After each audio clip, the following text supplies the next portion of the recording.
You would have thought with all that time that I would fix my hair. I actually did bring a clip down or I picked up a clip. I don't know if it actually made it downstairs or not. Did you have fun reading? I hope so. I, on the other hand, was not reading because I had to tend to this fire the entire time. And I did relax. And the reason why I actually didn't read with you during that time, although I will tell you that I loved the idea that I had, because I just couldn't juggle all this that I had going on between really keeping warm, honest to gosh.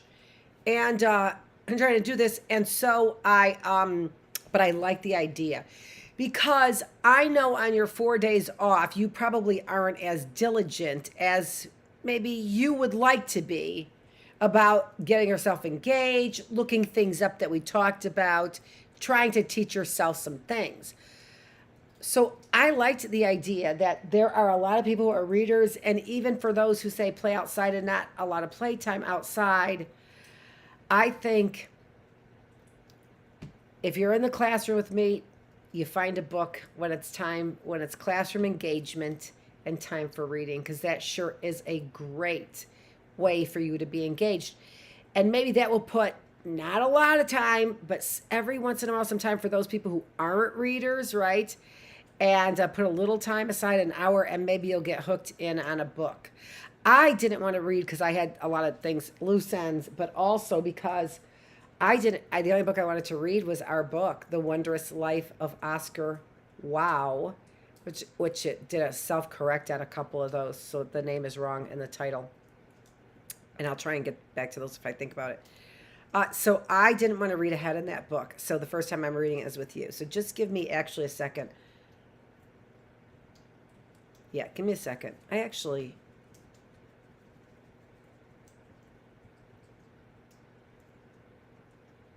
need a second. That's all I'm going to say.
Okay, I am back. I do want to just do a little fluffing on the fire.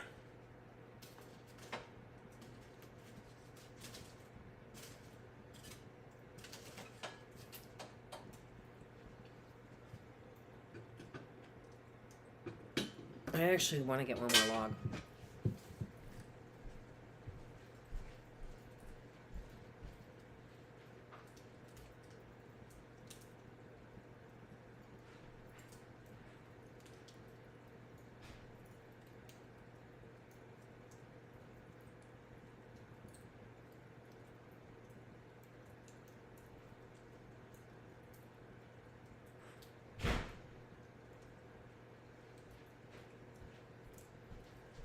I have to watch everything because I actually, maybe it wasn't the best idea, but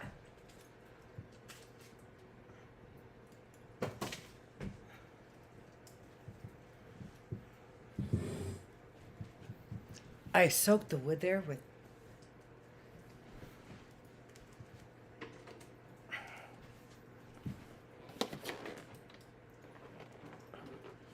and now we got a fire. Now it's warmed up.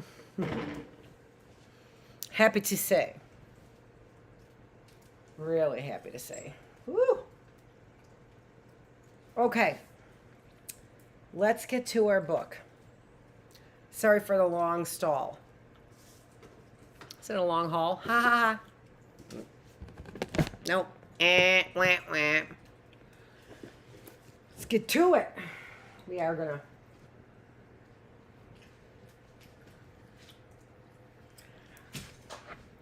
get to one more thing first. Although, I have that right here.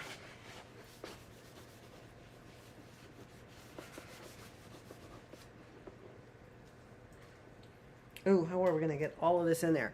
We're not going to do reading room.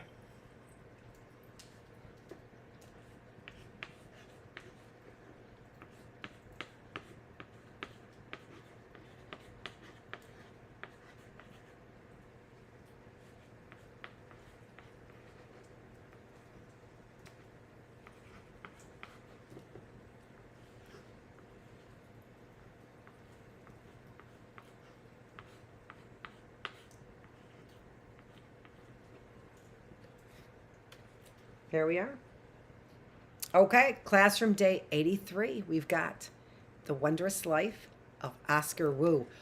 Wu is right. Did you hear that story so far? If not, if I were you, I would look it up on Open Library. Is it openlibrarysource.com, something like that. Or openlibrary.com. Free books that you can check out of the library online. And you can read them online. Maybe other places, but I lost my but I remember where we were. My bookmark, but I remember where we were. The Moronic Inferno. High school was Don Bosco Tech, and since Don Bosco Tech was an urban all-boy Catholic school packed to the strakes with a couple hundred insecure, hyperactive adolescents, it was, for a fat sci-fi reading nerd like Oscar, a source of endless anguish. For Oscar, high school was the equivalent of a medieval spectacle, like being put in the stocks and found to endure the peltings and outrages of a mob of deranged half-wits, an experience from which he supposed he should have emerged a better person, but that's not really what happened. And if there were any lessons to be gleaned from the ordeal of those years, he never quite figured out what they were. That sounds so much like my son. My older son. Sounds so much like my older son. And also, if I could just also comment, it also goes to show, to emphasize the point that I've been making, that Supreme Court justices are made out of these frat boys. And that's exactly what's going on. Although not many of them are Catholic, but I don't know if that's changing or what the deal is there.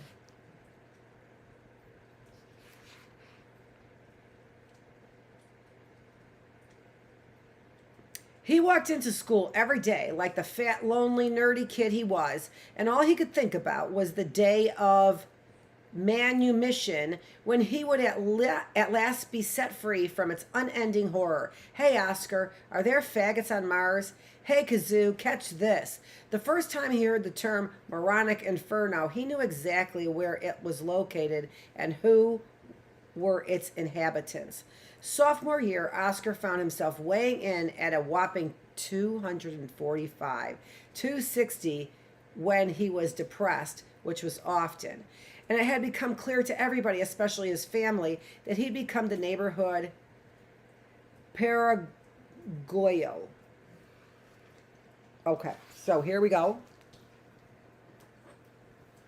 There's our footnote, okay? I'm going to back this up a little bit.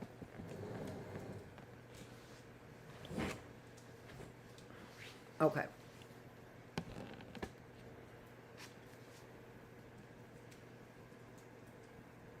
But the pejorative Paraguay, watchers agree, is a corruption of the English neologism party watcher. The word came into common usage during the first American occupation of the Dominican Republic, which ran from 1916 to 1924. You didn't know we were occupied twice in the 20th century. Don't worry, when you have kids, they won't know the U.S. occupied Iraq either. During the first occupation, it was reported that members of the American occupying forces would often attend Dominican parties, but instead of joining in the fun, the outlanders would simply stand at the edge of dances and watch. Sounds like a high school dance to me. Which, of course, must have seemed like the craziest thing in the world. Who goes to a party to watch? Thereafter, the Marines were Paraguayos, a word that in contemporary usage describes anyone who stands outside and watches while other people scoop up the girls. The kid who don't dance, who ain't got game, who lets people clown him, he's the Paraguayo. If you looked in the dictionary of Dominican things, the entry for Paraguayo would not include a wood carving of Oscar. Oh, wait. Would include a wood carving of Oscar. It is a name that would haunt him for the rest of his life, and that would lead him to another watcher, the one who lamps on the blue side of the moon. Wow. Too much. Okay. Had none of the higher powers of your typical Dominican male, couldn't have pulled a girl if his life depended on it, couldn't play sports for shit or dominoes, was beyond uncoordinated, threw a ball like a girl, had no knack for music or business or dance, no hustle, no rap, no G. And most damning of all, no looks. He wore his semi-kink hair and a Puerto Rican afro, rocked enormous Section 8 glasses, his anti-pussy devices. Al and Miggs, his only friends called them, sported an unappealing trace of mustache on his upper lip and possessed a pair of close-set eyes that made him look somewhat retarded. The eyes of Mingus, a comparison he made himself one day going through his mother's record collection. She was the only old-school Dominicana he knew who had dated a Moreno until Oscar's father put an end to that particular chapter of the All-African World Party.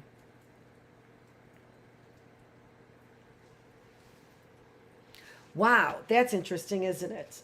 It just speaks for itself. An all-African world party. Oscar's father put an end to that.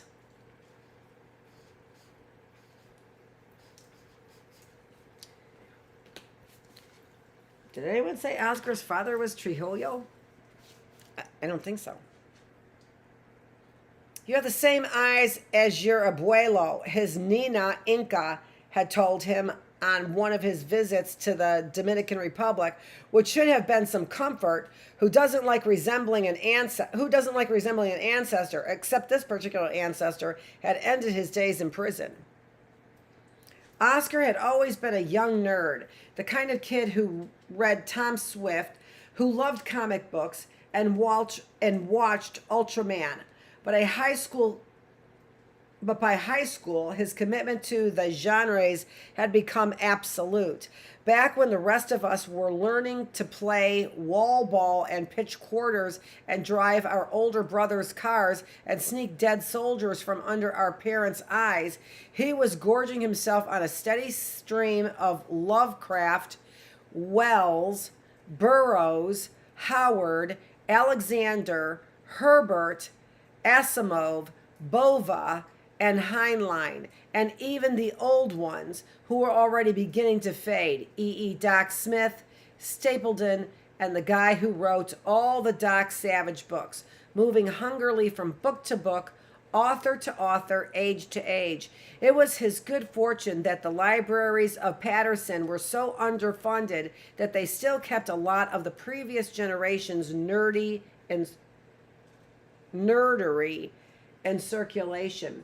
You couldn't have torn him away from any movie or TV show or cartoon where there were monsters or spaceships or mutants or doomsday devices or destinies or magic or evil villains. And these pursuits alone, Oscar showed the genius his grandmother insisted was part of the family patrimony. Could write in Elvish,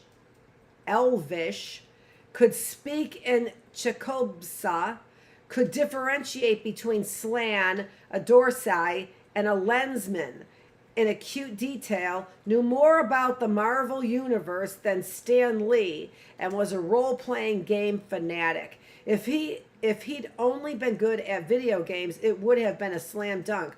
But despite owning an Atari and in television, he didn't have the reflexes for it. Perhaps if, like me, he'd been able to hide his Oda Kunis, maybe shit would have been easier for him, but he couldn't. Dude wore his nerdiness like a Jedi wore his lightsaber or a lensman his lens. Couldn't have passed for normal if he wanted to. All right, another footnote. Let me back up this heater just because it's probably loud. Okay. I'm getting to read his vernacular a little bit easier. When this outsized love of genre jumped off from no one quite seems to know, it might have been a consequence of being Antillean, who more sci-fi than us, or of living in the Dominican Republic for the first couple of years of his life and then abruptly, wrenchingly relocating to New Jersey, a single green card shifting not only words from third to first, but centuries, from almost no TV or electricity to plenty of both. Now here's the footnote that I'm reading. All right, so it's going to continue for a long time. Just be prepared. We might end the class after the footnote. After a transition like that, I'm guessing only the most extreme scenarios could have been satisfied. Maybe it was that in the Dominican Republic he had watched too much Spider-Man, been taken to too many run shock kung fu movies, listened to too many of his abuelo's spooky stories about El Cuckoo and La Ciguapa. Maybe it was his first librarian in the U.S. who hooked him on reading, the electricity he felt when he touched that first Danny Dunn book. Maybe it was just the zeitgeist. Were not the early 70s the dawn of the nerd age, or the fact for most of his childhood he had absolutely no friends? Or was it something deeper, something ancestral? Who can say?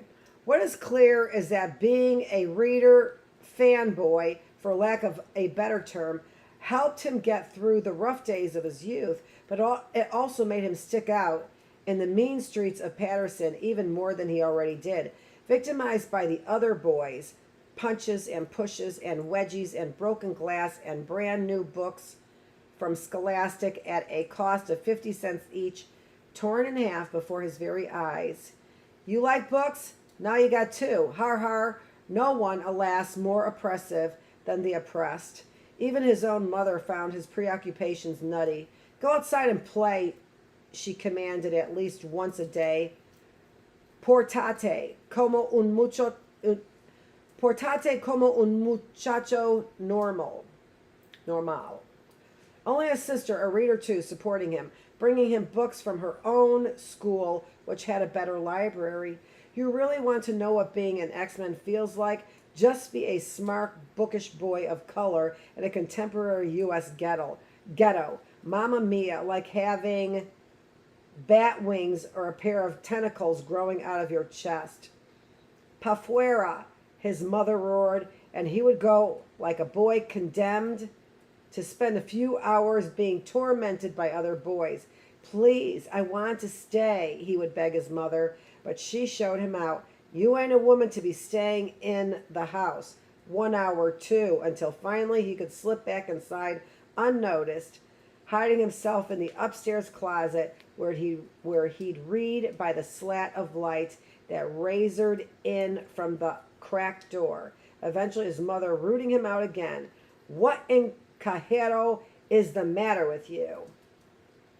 And already on scraps of paper and the composition books on the backs of his hands, he was beginning to scribble. Nothing serious for now, just rough facsimiles of his favorite stories. No sign yet that these half-assed pastiches were to be his destiny. So he's writing.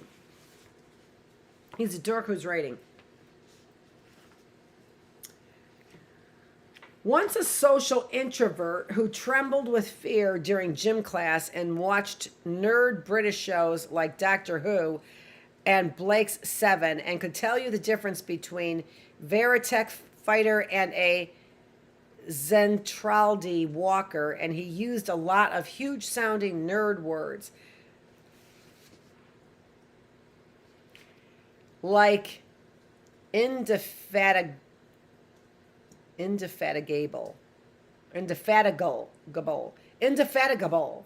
and ubiquitous. I didn't have that in my glasses. When taking to niggers, and who would barely graduate from high school. One of those nerds who was always hiding out in the libraries, who adored Tolkien and later the Margaret Weiss and Tracy Hickman novels. His favorite character was, of course, Raceland, and who, as the 80s marched on, developed a growing obsession with the end of the world. No apocalypse movie or book or game existed that he had not seen or read or played. Wyndham and Christopher and Gamma World were his absolute favorites. You get the picture. His adolescence nerdliness vaporizing any iota of a chance he had for young love. Everybody else going through the terror and joy of their first crushes, their first dates, their first kisses, while Oscar sat in the back of the class behind the DM screen and watched his adolescence scream by. Sucks to be left out of adolescence, sort of like getting locked out of the closet on Venus when the sun appears for the first time in 100 years. It would have been one thing if, like some of the nerd boys I'd grown up with, he hadn't cared about girls. But alas, he was still the passionate enamoreo. I am sorry that better.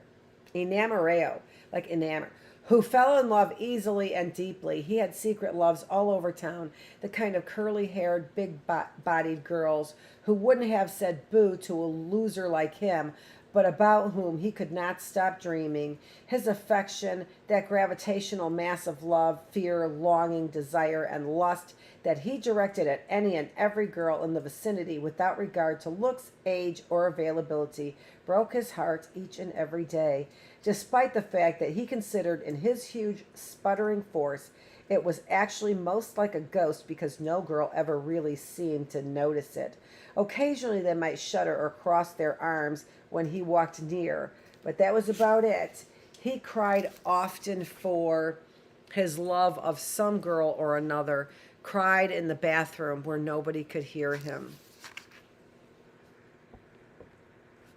It's a little better. Anywhere else, his 000 batting average with the ladies might have passed without comment, but this is a Dominican kid we're talking about in a Dominican family. Dude was supposed to have atomic level G, was supposed to be pulling in the bitches with both hands. Everybody noticed his lack of game, and because they were Dominican, everybody talked about it.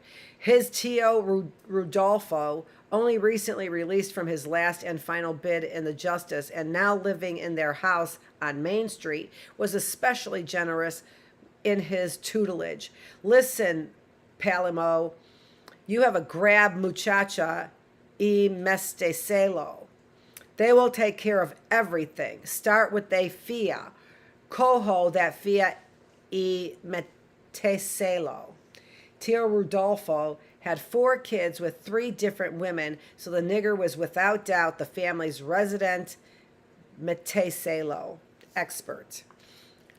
I'm sure you can guess what that is. I don't know exactly, but it's enough. His mother's only comment, you need to worry about your grades. And in more introspective moments, just be glad you didn't get my luck, hijo. What luck? His trio snorted. Exactly, she said. His friends, Al and Miggs, dude, you're kind of way fat, you know. His abuela, La Inca, hijo, you're the most buen mozo man I know. Oscar's sister Lola was a lot more practical. Now that her crazy years were over, what Dominican girl doesn't have those? She turned into one of those tough Jersey Dominicanas, a long-distance runner who drove her own car, had her own checkbook, called men bitches, and would eat a fat cat in front of you without a speck of vergüenza.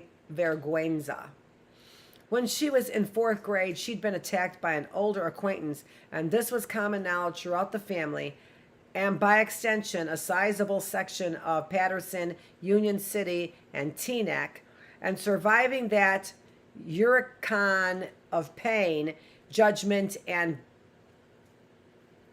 botchinche had made her tougher and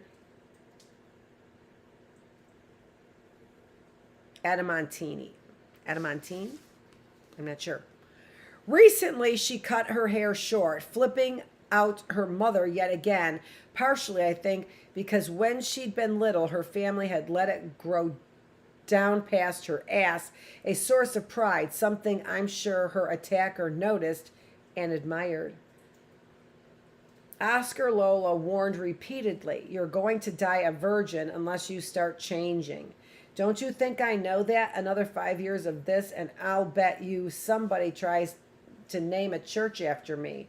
Cut the hair, lose the glasses, exercise, and get rid of those porn magazines. They're disgusting. They bother Mamie, and they'll never get you a date. Sound counsel that in the end he did not adopt. He tried a couple of times to exercise, leg lifts, sit-ups, walks around the block in the early morning, that sort of thing.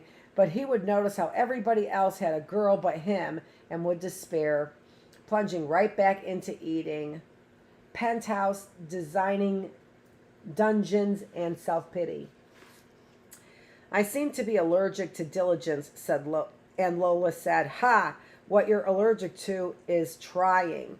It wouldn't have been half bad if Patterson and its surrounding precincts had been like Don Bosco, or those 70s feminist sci-fi novels he sometimes read, an all-male exclusion zone.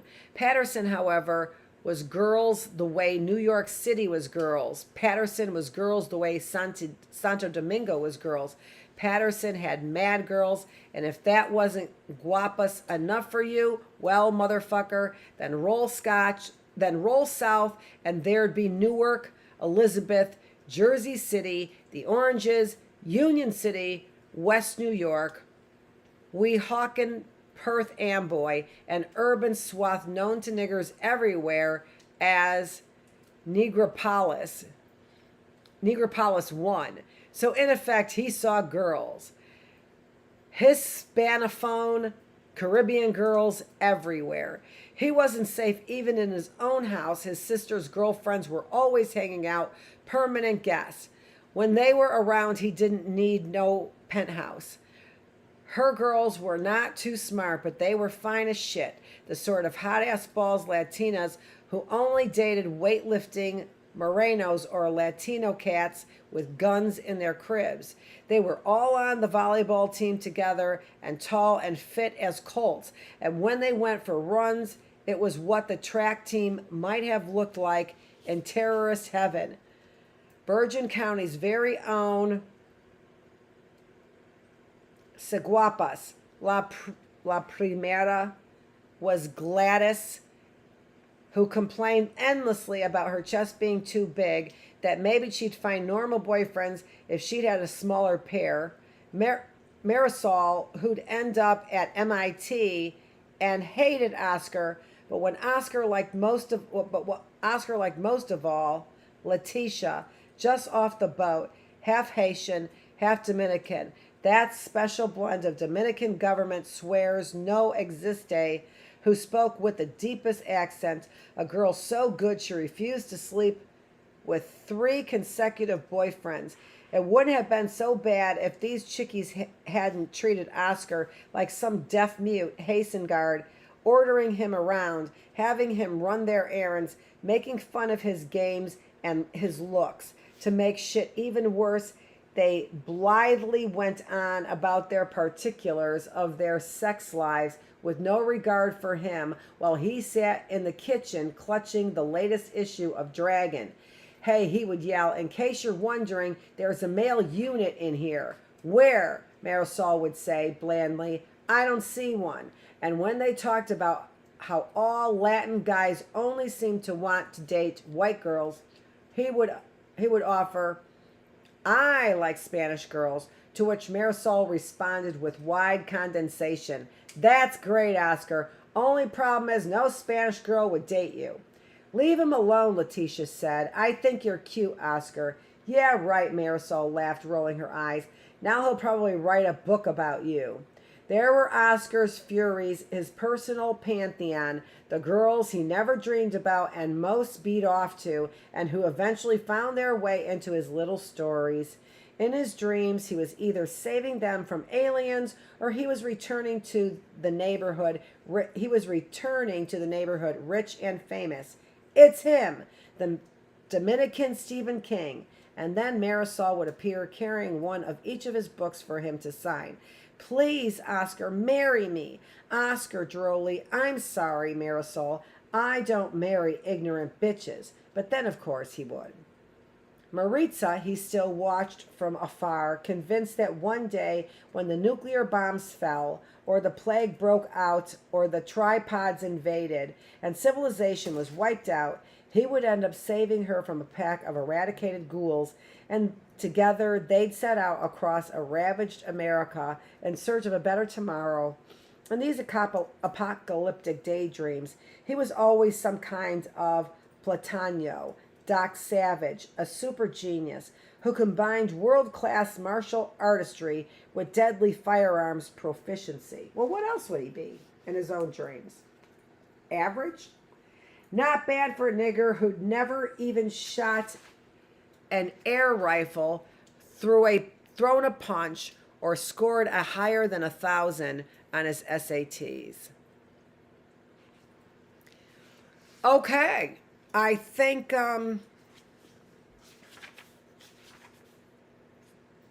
going to continue reading. Oscar is brave. Senior year found him bloated, dyspeptic, and most cruelly alone in his lack of girlfriend.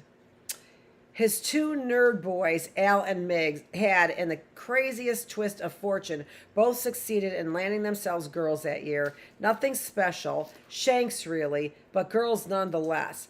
Al had met his at Menlo Park. She'd come on to him, he bragged, and when she informed him, after she sucked his dick, of course, that she had a girlfriend desperate to meet somebody, Al had dragged Miggs away from his Atari and out to a movie, and the rest was, as they say, history. By the end of the week, Miggs was getting his too, and only then did Oscar find out about any of it. While they were in his room setting up for another hair-raising champions adventure against the death-dealing destroyers, Oscar had to retire his famous Aftermath campaign because nobody else but him was hankering to play in his post-apocalyptic ruins of virus-racked America.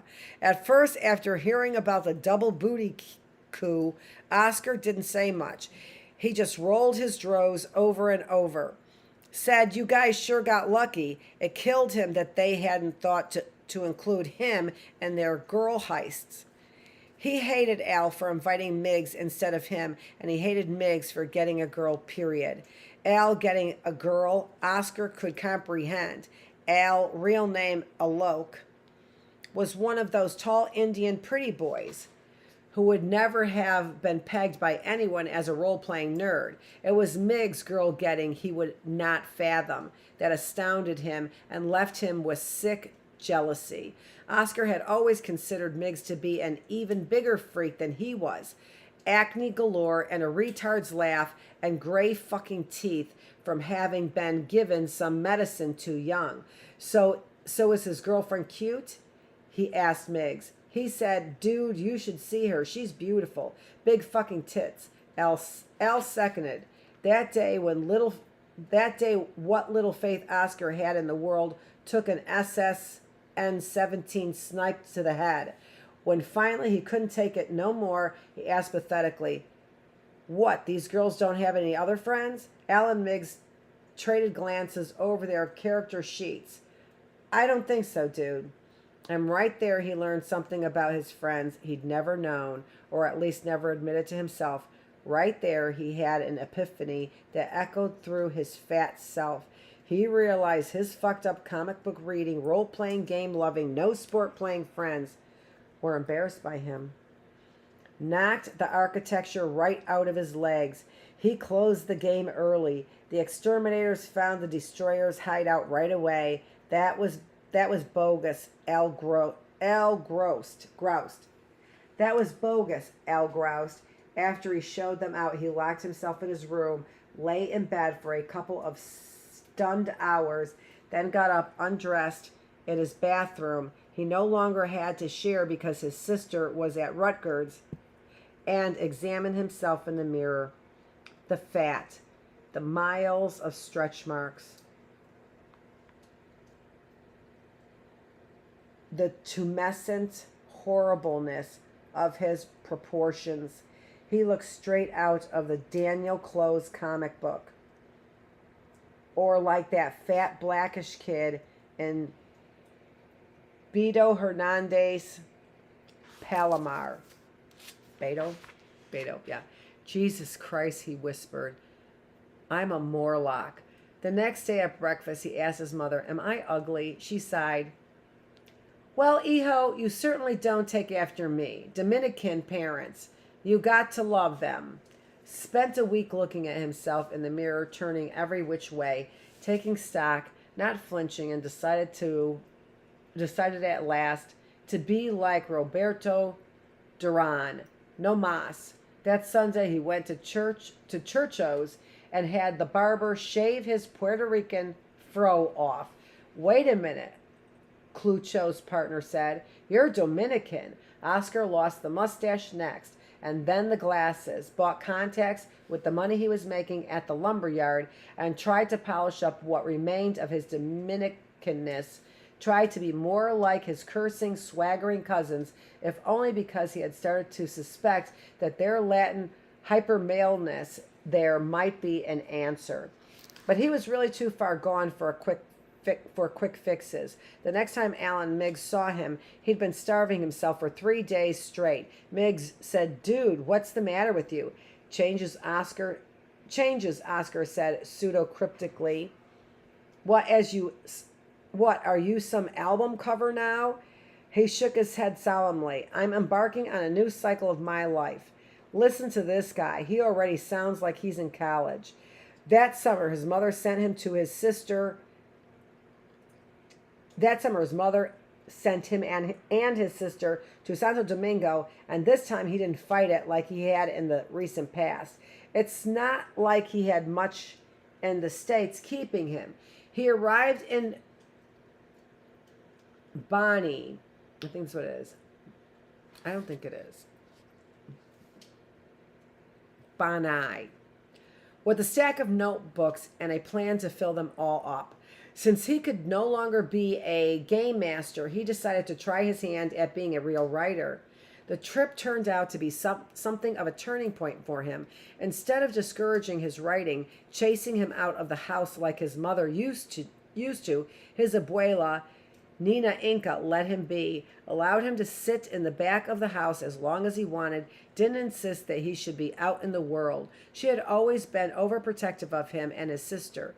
Too much bad luck in this family, she sniffed, kept the music off, and brought him his meals at exactly the same time every day.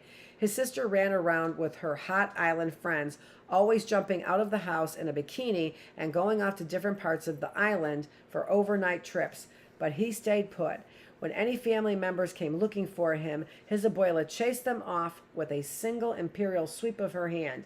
Can't you see his muchachos working? What's he doing? His cousins asked, confused. He's being a genius, is what La Inca replied haughtily. Now, váyanse.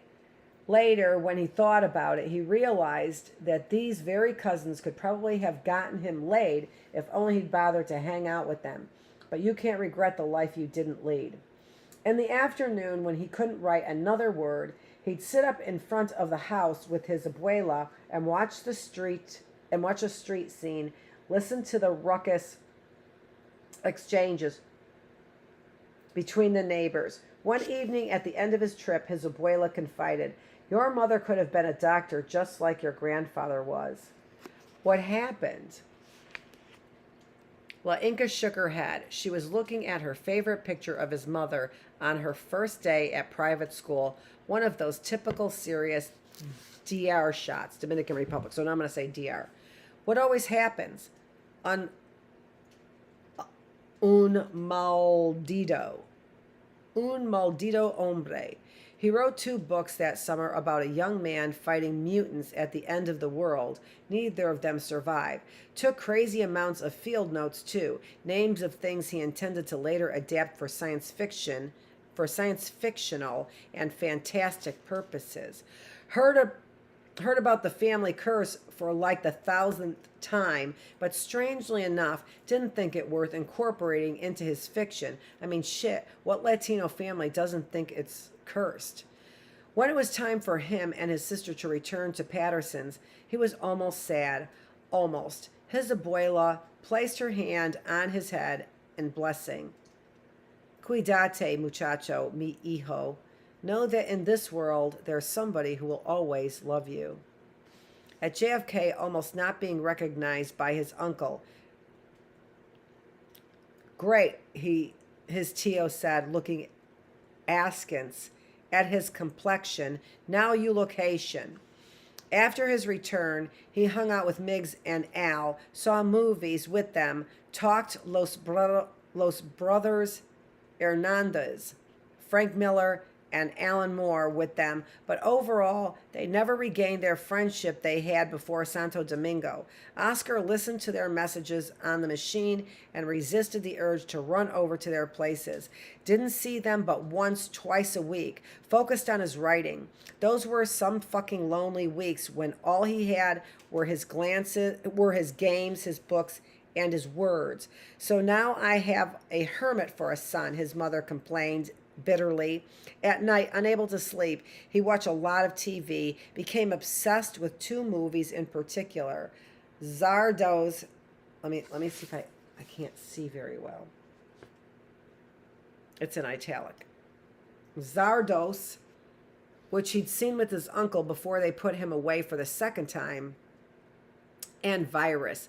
the Japanese end of the world movie with the hot chick from Romeo and Juliet. Virus, especially, he could not watch to the end without crying. The Japanese hero arriving at the South Pole base, having walked from Washington, D.C., down the whole spine of the Andes for the woman of his dreams. I've been working on my 5th novel, he told the boys when they asked about his absences. It's amazing. See? What did I tell you? Mr. College Boy. In the old days, when his so-called friends would hurt him or drag his trust through the mud, he always crawled voluntarily back into the abuse out of fear and loneliness, something he's always hated himself for, but not this time. If there existed in his high school years any one moment he took pride in, it was clearly this one. Even told his sister about it during her next visit. She said, "Way to go, O." He'd finally showed some backbone, hence some pride. And although it hurt, it also felt motherfucking good. That was Oscar is Brave. All right, so the next area, this is how they break it up, right? By these titles here. So Oscar comes close. All right, folks, thank you so much for joining me. I appreciate it. And this is Dr. Annette Feravich. I have been here with you in the reading room. We are reading The Wondrous Life of Oscar Wow. I think I'm pronouncing that right, W-A-O. And hey, I'm the teacher. Thanks for joining me again in the classroom.